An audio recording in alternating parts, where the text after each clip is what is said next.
So I was in in Aldi, and they had this milk frother, the very last one for $7.99.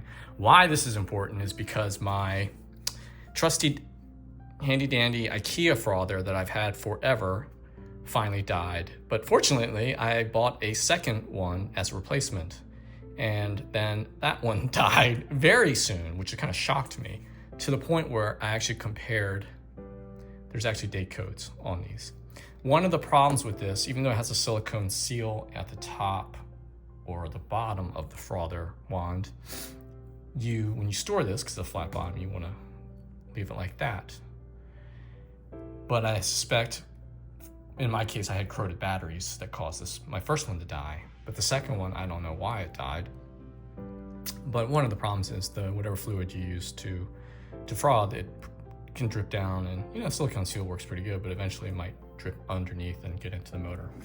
That said, this $7.99 Aldi frother could solve all those problems because it has its own stand, which is pretty dope, and it has a more robust wand in general.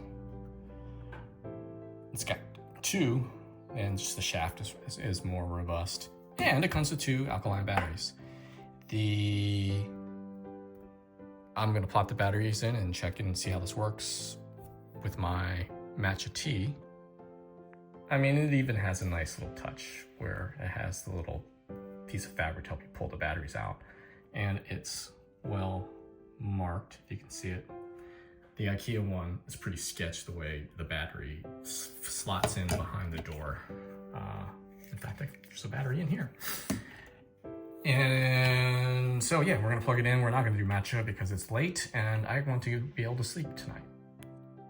Okay, so here's the battery door. It is a little tricky to get it open. Not that tricky, but anyway, here we go. Oh, and it's nice that it pulses. It's not a binary on-off switch, it's a pulse.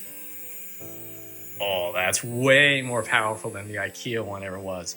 So the current retail of this is $4.99.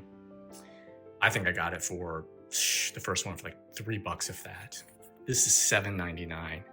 Aldi, you're amazing. The Ambiano milk frother. Oh wow, that is strong. Last one too. That's just the milk frothing gods shining upon me. Okay, so not only does it come with a stand, but the nice little feature is the little rubber silicone grippers it has to kind of cushion the frother. I kind of like the light blue actually. Beats having the typical black or white in your kitchen. So these are going into the junk drawer, or not junk drawer, into the trash can.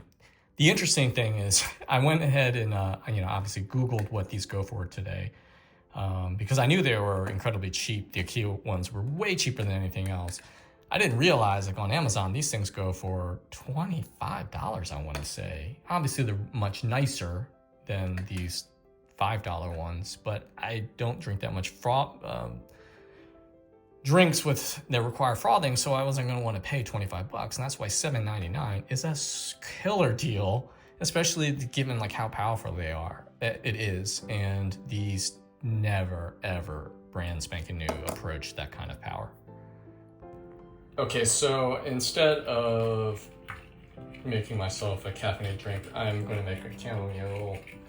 I forget the name of this. We use almond milk and some honey or sweetener, and you heat it up and you froth it. Let's see how this goes. And then you put it in tea.